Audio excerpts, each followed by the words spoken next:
Hey, what's going on, mission students?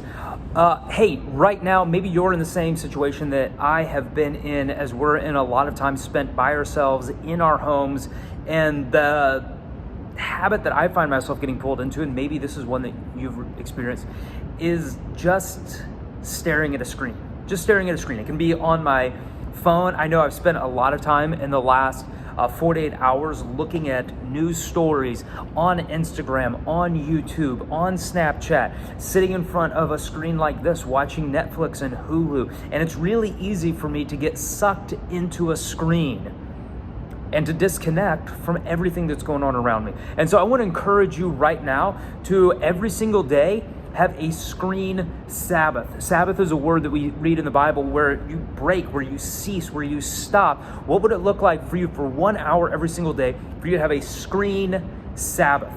Screen meaning that you put your phone down, you don't look at anything on Instagram, Snapchat, you don't reply to any messages for an hour. Trust me, people can wait for 1 hour. Set your screen aside, your tablet or your television. Put those things to the side and have a screen Sabbath, 1 hour every single day in which you look at another human being and have a conversation with them. For some of you, that means like you just sit down with your mom and dad and they put their screens away, you put your screens away, and you just talk for an hour. Or maybe you and a brother or sister, you break out like some old-fashioned cards and you play Uno or checkers with your brother or sister or your mom or your dad, and you have like a screen Sabbath for 1 hour. Another thing that I would encourage you to think about doing, if you have puzzles sitting around, now is a great time to get really good at puzzles. What if during your screen Sabbath, you spend an hour every single day where you're like, I'm just gonna work on this puzzle. Now, just as a side note, one of the great things about that is that it'll allow you the opportunity to see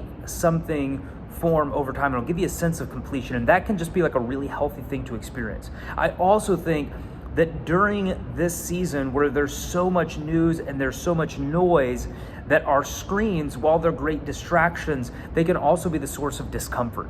And so I think that if we can just set those things aside and we're not seeing stuff that's distracting us or making us worried or anxious, and we just put that to the side and we just engage with another human, that can be so healthy for our soul. God designed us for relationships. What would it look like for 1 hour every single day for you to take a screen Sabbath? Comment below and tell me how that's going for you after your Sabbath ends, because if you do it while you're doing your Sabbath, you're in front of a screen. But hey, thanks for checking us out. We've got more videos coming your direction that hopefully will be helpful with tips and ideas to help you during this season.